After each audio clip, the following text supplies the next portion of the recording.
Қайырлы күн. Бүгін біздің облыстың алғашқы қазақша сөйлесей подкастының тұсаукесері. Және бізде қонақта Семей қаласында екі тілде кез келген той домалақ ашылу салтанаттарын жүргізетін біздің топ шоумен Ершат мырза. Қош келдіңіз. Қайырлы күн барлықтарыңызға. Шақыруларыңызға рахмет. Қалымыз өте керемет, бірақ біраз алам бар. Бұндай жобада ең бірінші қонақ болып отыр екен, жаңа студия, вообще барлығы керемет. Бастамаларыңыз оңды болсын. Әмин, айтқаныңыз келсін. Сізді алғашқы шақыруымыздың да өзіндік себебі бар. Өйткені мен бұрында да айтқам, қазір де айтам. Біздің ата-аналар буындары, ол кісілер қазіргі тренд болып кеткен сөз айтайыншы, травмированный адамдар. Ол кісілер шақырсақ, қазір өзінің бір жағын ұстап алады да сол жерден жібермей қояды. Ал біз кішкене бостандықта өскенбіз ғой. Сол бостандықта өскен жастардың ішіндегі жоғарғы буындар сіз болып тұрғаннан кейін екі тілде үлкен аудиториямен қарым-қатынас жасап отырғаннан кейін, сіз сол ортада жүргеннен кейін сізді бүгінгі алғашқы қонақ ретінде шақырып отырмыз. Көргенімізге қуаныштымыз. Бүгінгі алғашқы тақырып өте бір актуалды және бір сондай жүрекке тиетін жастар және қазақ тілі. Жастар мен қазақ тілінің арасындағы жағдай қазіргі таңда сіз үшін қалай? Енді мен өзім жүрген салам той домалақ болғаннан кейін, жаңа өзіңіз айтып өткендей, әртүрлі шаралар жүргіздік. Соның ішінде бір айта кетейін, осы тақырыпқа сай, жастар бір күндердің бір күні тойға шақырады. Барам, көп адам емес, 30 адам дейді. Жақсы, мейлі, болды, барлығы келістік. Жетіп барсам 11 жас қой. 11 жас? 11 жас. Балалардың туған күні? Мектеп, балалардың туған күні. Сол кешке мен шақырған. Қазіргі жастарға уже аниматорлар, қуыршақтар ештеңе қызықсыз. Жақсы жарайды. Енді қалай болады екен ол жерде? Мен командамен бардым. Бірден сол жерде отырып сценарий құрамыз. Дәл жаңағы әңгіме балалар және қазақ тілі болды ғой ана жерде. Не істейміз? Біздерде бар ойындар, например, салт дәстүрлер бар. Мысалға. Экраннан, тойлардан көріп жүрген жастар. Мынаны қойсақ қалай деген секілді біздің өзім жанымдағы музыканттан не болады. Көрейік деймін ғой. Енді басқа неме істейміз бұл кісілерге. TikTok батыл жаңағы мынау барлығын ойнатып тастадық. Уже болды, ол кісілерге келісілген 3 сағаттық программа болған. Жақсы көрейік дедік. Өте көңіліміз жаңағы не болды ғой. Ұқпады ма? Ұқпады.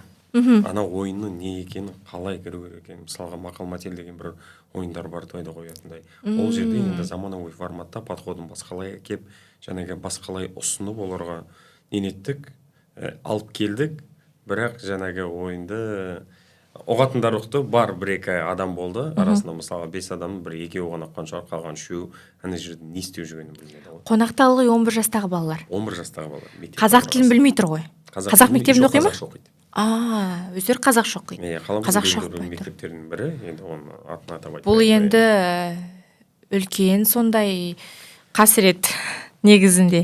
Болды. Ол кісілердің ол жерде, ол балалардың сол жерде қызығушылығы баннердан байқадым. Бір Кореян нелер болады ғой. Дорама? Дорама. Айдол. Солар менде де. Екеуі тұрды. Анамен жанталасып бәрі фото түседі ғой, қыздар жағы. Кішкентай қарындастарымыз. Олар енді олардың өздерімен төртеу бөлініп алады да PUBG ойнап отыр ана жерде. Мысалға бір бос уақыт кезінде. Сондай моменттер болды. Сонда осы жерде мынандай сұрақ туындайды. Ол аниматор емес жаңағы дорама персонаждары деп жатырмыз ғой, кейіпкерлер, соларға еліктеу, соның барлығы бұл трендтан келіп отыр ғой. Трендтан келіп отыр. Ал біз не істей аламыз? Қоғамға, балаларға қазақ тілін дамыту үшін қандай тренд жасай аламыз?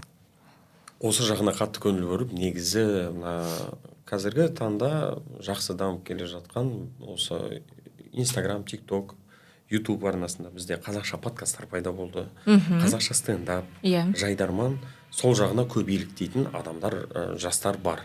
Олар дұрыс бағытта келе жатқан жастар. Және де қызығушылығы басқа жақта балалар бар. Мысалға,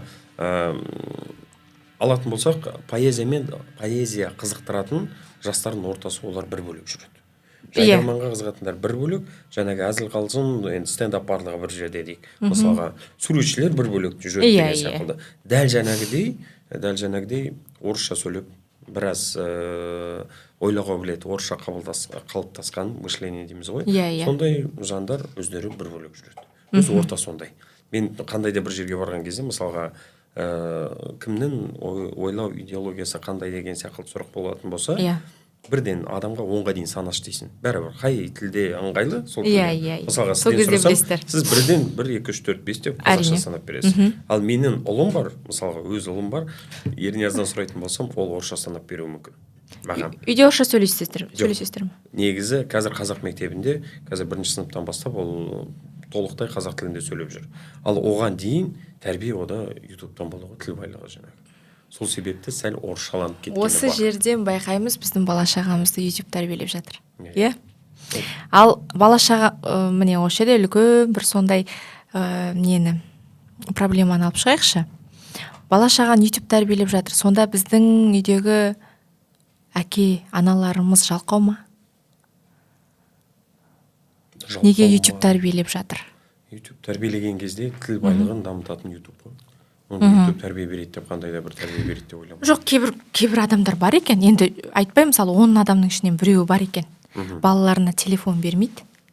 Кәдімгідей баланың ой өрісін дамытатын ойындар, я болмаса тағы бірдемкелер ойлап табады екен. Қожаны білетін, қазақ ертегілерін білетін балаларды білем. Саны аз дегенмен бар.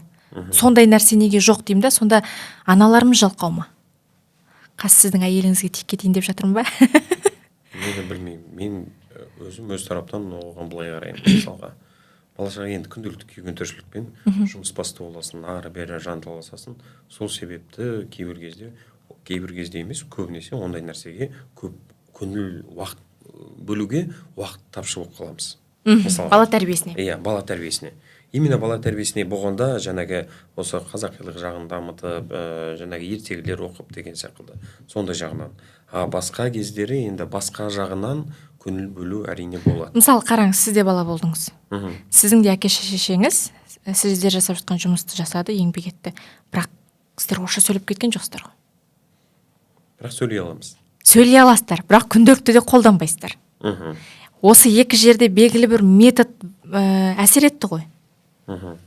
Сол нәрсені ойлап отырмын да, сонда қателік кімнен деп, мен сол жағын бүйтіп кішкене тескілегім келіп тұр.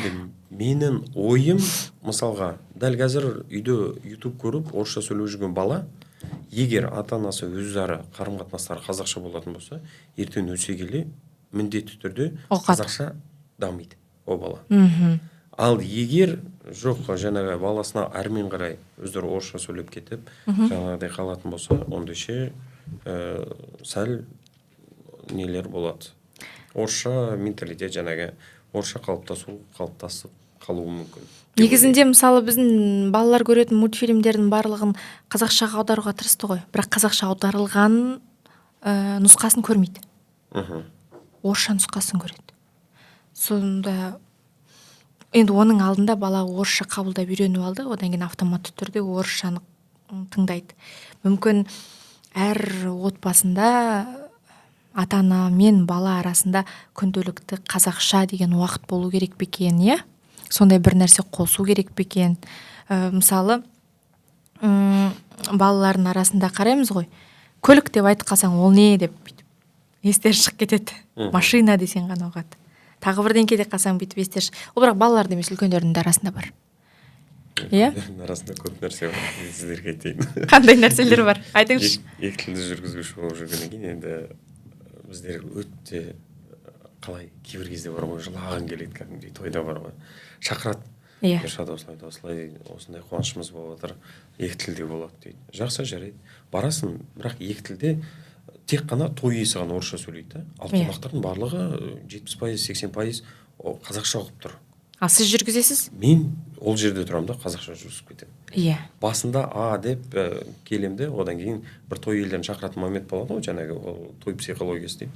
Той иелерін шақырған кезде. Орысша шақырасыз. Мысалға, Гүлмира ханым, той иесі, сол кісі орыс тілді.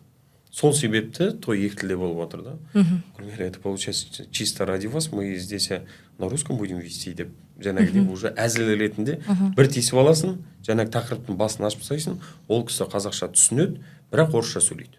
Тілі орысшада. Сізден орысша сөйлегеніңізді сұрайды, иә? Әлде сіз өзіңіз орысша сөйлеп кетесіз автоматты түрде? Жоқ, мені сұрайды. Солай екі тілді жүргізудің ішінде.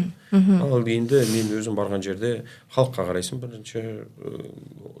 бірінші кезекте бірден. Егер халық 80-90% қазақша болатын болса, ондай жерде орысша сөйлеу керек емес. Өйткені сен сөйлеп отырған аудиторияны уже жоғаласың да. Владимир орысша сөйлеп дегендей қонақтардың айтуы мүмкін, мысалға. Жүргізуші ретінде мысалы, сондай той жүргізіп жатсыз, иә, тізгін сізде. Сіз аудиторияны жоғарыда көтере аласыз, төменде түсіре аласыз. Сол кездерде мысалы, осы қазақ тілі даму үшін мен осындай нәрсе жасайыншы деп бір жасаған кездеріңіз болды ма? Әлде ол нәрсені ойламапсыз ба? Әзірше менің осы той саласында жүрген опытым, мен ондай ештемеге араласпадым. Бірақ ойлар бар. Бар. Өте әдемі ойлар бар. Жаңағыдай халыққа да қатты тимейтін, мәдениетті түрде жеткізетіндей, оның барлығын енді фишкаға өзімде қалтырайын, бірақ ойлар бар. Негізінде сол нәрсе керек сияқты. Ақырындап қой, бір кірпіш болса да қалап қойсаңыз, ол кірпіштің өзі кішкене болса да бүйтіп қазақ тіліне өзіндік, мысалы ойлаңыз жаңағындай, тойға 100 адам жиналды, сол 100 адамның ішінен 3 адамға сіз кішкене қазақ тіліне деген сүйіспеншілік беретін болсаңыз, ол деген өте үлкен сондай нәтиже деп ойлаймын мен. Жоқ, әрине ол екі тілде жүргізу біздер қалай болады? Мен өзімнің мысалға бір жақсы не деп ойлаймын, ходтардың бірі. Осы қазақ тілін дамыту кезінде жатқызуға болады. Той мәдениеттілігін сақтап, деп кірген бетте бірден қазақша өте әдемі амандасу бар. Одан кейін барып, құрметті ағайындар, ана тілімізде өздеріңізбен сәлемдесіп болсақ, қал сұрасып болсақ, рұқсат етіңіздер. Бүгінгі той иелерінің сұрауымен бүгінгі тойымыз екі тілде өтеді. Сол себепті деймді, ары қарай уже добрый вечер, уважаемые дамы и господа, орысша алып кетемін. Оның өзі бір жаңағы ана тілімізді құрметтеп, дәріптеп деп айтып өтіп, барып анаған өткенім, халықтың бір талайын орысша сөйлеп кеткен кезде назарларын аудартады. Және де осы тойда жүрген кезде мен мысалға күйеу жолдас келді, есімі Серік па, енді көбінесе қолдануға тырысамын, бірақ кейбір кездерде ұмыт кетіп жататын шығармын, бірақ Серік деген күйеу жолдас болатын болса, мен Серік мырза деймін. Ата-анамыздың достары болатын болса, мысалға Қайдар аға келді ма, Қайдар мырза. Аға апа емес, мырза ханым. Мырза ханым. Соның өзі ана жерде этика, ол біріншіден және де қазақ тілінің көркемділігін көрсетеді. Ана ханым, мырза дегенде естіп отырған кезде, мен өзі основной жұмыста да жүрген кезде, мысалы, жанымда әріптестерім бар ғой, сол кісілерге айтып қаламын да, сөйтіп, Самал ханым, Айнұр ханым десең, енді көбінесе Самал, Айнұр деп айтамыз, бірақ ханым деп қосып қалған кезде біраз бір ухмылка болады да. Жинақталу. Жинақталу, адамның қабылдауы жаңағыдай өзгеше болады. Дәл осы жерде мысалы мынандай идея туындап тұрған сияқты, дәл осындай форматта сіздерге тренд жасауға болатын сияқты. Қалай ойлайсыздар? Ол біздің қалада, біздің облыста басталды делік. Қазақстан бойынша кетуі мүмкін ғой. Мысалы, егерде сіз өз парақшаңыздан да айтуыңыз мүмкін, мен жүргізген тойда егерде тілек айтушыдан ханым я болмаса мырза деген сөз еститін болсам, менен сыйлық. Білмеймін енді. Ол адамдардың мүмкін ойында жүруі мүмкін.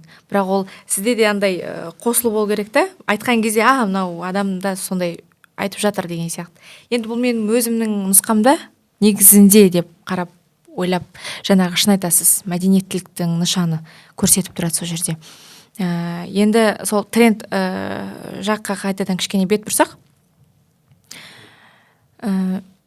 жастардың қабылдауы бойынша, енді жастарды көрсіз ғой. Олардың қабылдауын білесіз, иә? Солардың қабылдауы бойынша қазақ тілін дамыту үшін қандай трендтер жасай аламыз?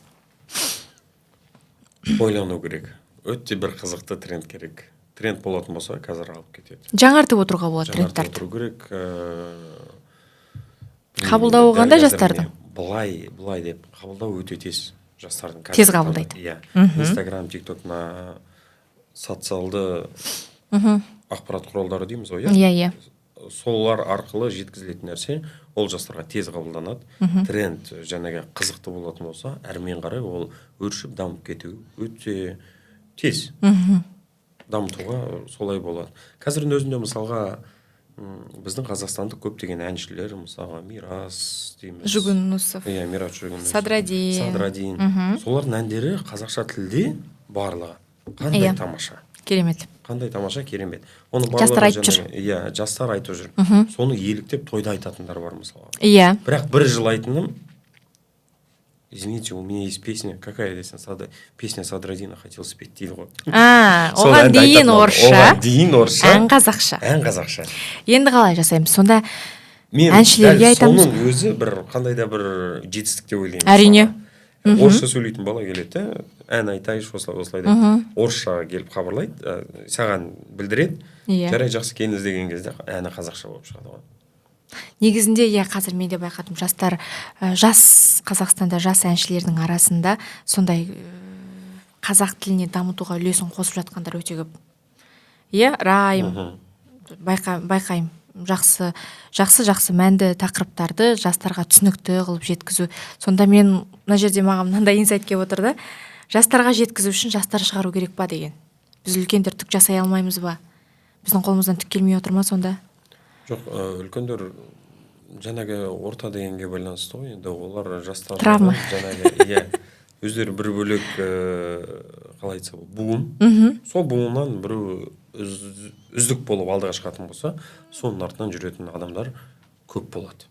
Ал мысалға біз 33-тегі адам келіп 23-тегі балаға бір нәрсе айтып отырсақ, үлкен деп тыңдауы мүмкін, үлкен деп сыйлауы мүмкін. Еріксізден. Бірақ оның қызығушылығы мен біздің қызығушылығымыздың арасы екі бөлек нәрсе. То есть біз қызыққан нәрсеге олар қатты қызықтырмауы мүмкін дегендей. Сіз ойламайсыз ба? Көп жерде кедергі біздің менталитет деп. Менталитеттің кедергілігі ұят болады деген болып қалады кей кезде. Ұят болатын мен, Тілекте, тойларда тілек сөйлеген кезде шыны керек, орысша, мысалға ашық аспан мол бақыт дегенде соның өзі, қазақшаның өзі, мысалға интонациямен әдемі жеткізетін болса. Орысша? Жоқ, қазақша әрине, интонациямен өздеріңізге ашық аспан, мол бақыт, осылай жүрекке, көп балалы отбасы болыңыздар деген сияқты. Күнделікті тойда еститін сөздер, соның барлығын интонациямен айтатын. Жарқын түрде. Әдемі жетуші еді. Ал мына орыс тілінде жаңағы совет да любовь. Енді күнделікті орыс тіліндегі тілектер ғой. Бірақ орысша сөйлеген адамның подачасы басқалай болады да. Күнделікті сөздердің өзі ерекше болып келеді. Дәл осы жерде мынандай инсайт пайда болды. Қазақ тілі қатаң тіл емес. Қазақ тіліне әдемі үн жетпейді. Әдемі дауыстау жетпейді. Яғни, егер де сіз әдемі қазақша сөйлегіңіз келсе, онда өзіңіздің сөзіңізге белгілі бір көңіл күй беруіңіз керек. Дұрыс айтып отырмын ғой, сіз соны айтып отырсыз. Негізінде есте болатын нәрсе екен. Дұрыс айтасыз.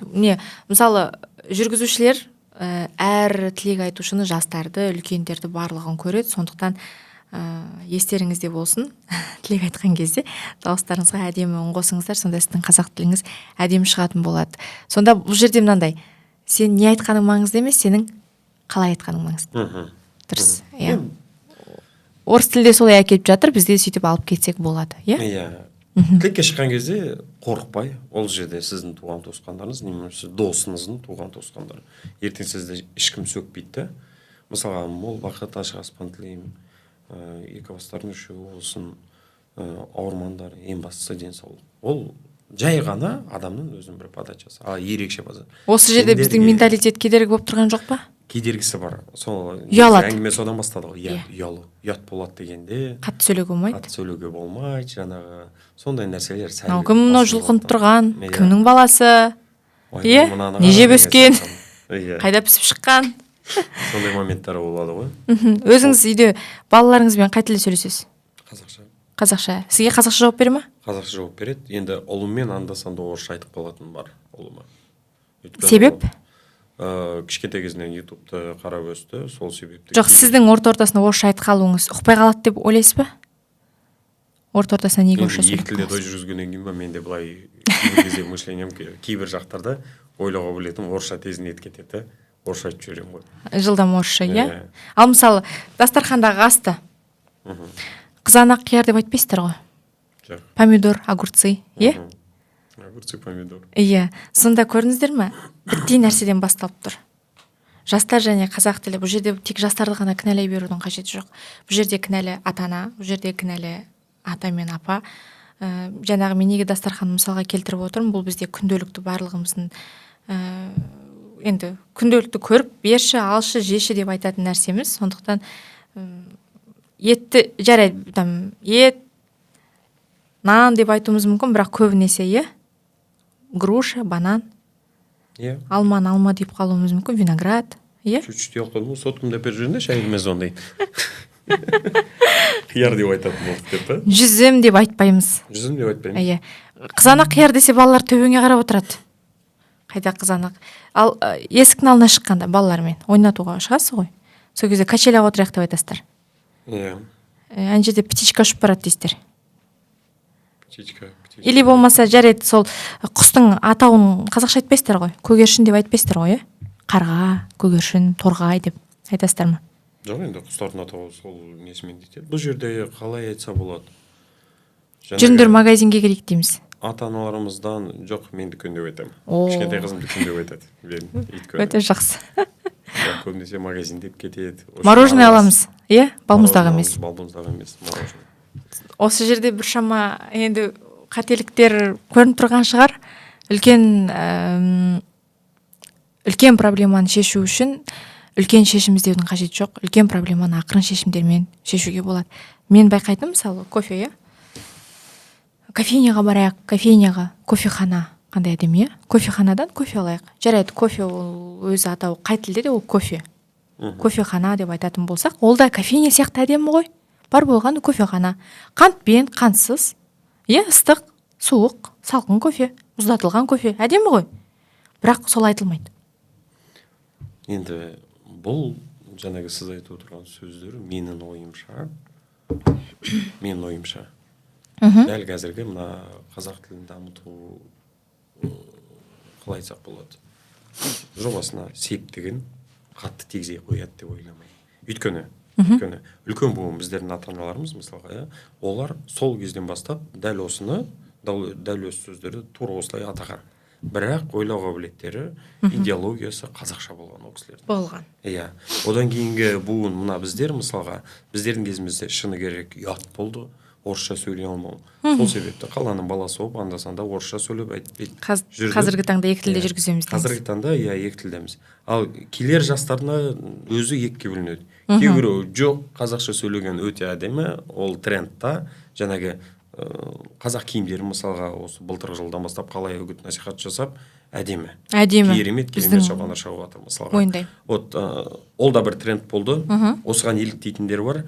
Ой, жоқ, нам надо на русском более продвижный деген секілді, сондайды қабылдайтын балалар бар. Енді дәл осының ала келе жаңағы огурцы, помидор, керек емес деп отырсыз. Айта мороженое берейік. деген сөздер, ол бір кішкентай бір қандай да бір септігін дәл осы өзгеріске жастарға тигізе алады деп ойламаймын. Жастарға. Негізі ауқымды ойлауға білеті, қазақшаға өзгертсе, сол әдемі болады. Сіздің ойыңызша бірінші қазақ тіліне махаббатын ояту керек. Ал менің ойымша көп күнделікті кездесетін сөздердің қазақшасын білмейтін адамның махаббатын тек әнмен, я болмаса тағы бір нәрсемен ояту қиын сияқты. Осы жерде екеуміздің, сізбен және менің ойым екі жақтан тесіп шықты. Әртүрлі форматтарды көруге болады. Негізінде қоғамда жастарға үгіт насихат жасау үшін енді қазақ тілі деген шынымен бай тіл, керемет тіл. Сіздің де маған өз ойыңыз, өз пікіріңіз қызықты болған болатын. Жалпы көп созбайын, сізді терлеттік осы жерде. Кофеңізді, ыстық кофемен әбден терлеттік.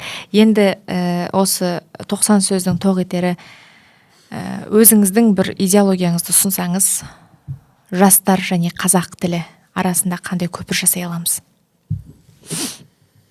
Жастар және қазақ тілі. Сіздің ойыңыз. Мен жастармын. Маған қандай көпір жасай аласыз? Үлкен жұмыс қажет, негізі. Үлкен жұмыс? үлкен жұмыс.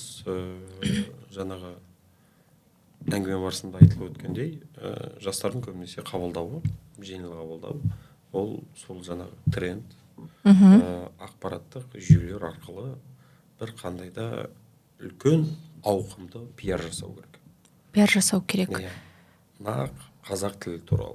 Сол кезде жастар алып кетеді деп ойлайсыз, иә? Сол кезде жастар алып кетеді деп ойлаймын. Қазірдің өзінде мысалға жасалып жатқан нәрселер өте жақсы септігін тигізіп жатқан нәрселер бар. Вот соларды тоқтатпай ары қарай алып кетіп, және де бір нәрселер қосу керек. Енді оған міне дәл осылай істеу керек деген сияқты менде ешқандай дәл әрине. Бірақ мемлекет жасай алмай жатқан нәрсені сіз жасайсыз демеймін ғой. Сол жағына біраз көңіл бөліп ойласа, жаңағы трендтар создавать етіп деген ой кетті.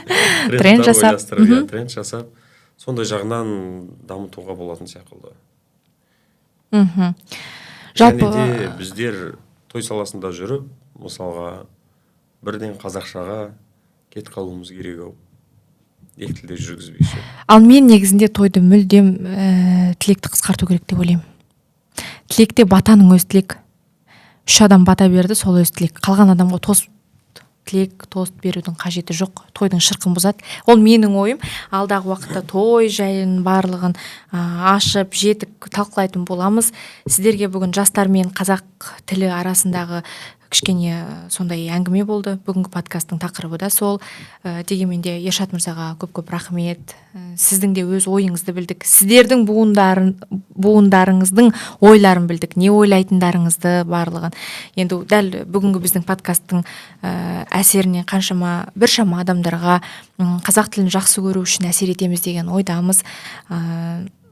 Негізі қазақ тілі өте әдемі тіл. Қазақ тілі жанды тіл. Қазақ тілі бай тіл. Қазақ тілімен адамды құлдыратуға да болады, өсіруге де болады, мақтауға да болады, жеңуге де болады, жеңілуге де болады. Сондықтан да тілімізді жақсы көрейік, және қазақтың болашағы ол біздің ұрпақтарымыз. Статистика бойынша Қазақстанда 15 жасқа дейінгі жастардың өзі, қазір айтам, 8 миллионды құрайды екен. 20 миллионның 8 миллионы 15 жасқа дейінгі жастар екен. Ойлаңыз. Сондықтан сіздердің қолдарыңызда, біз сіздерге сенеміз. Қазірден бастап тілді қолға алыңыздар. Алдағы уақытта біздің тіл тек мемлекеттік тіл емес, біздің тіл, сіздерше айтайыншы, международный тіл болсын. Рахмет.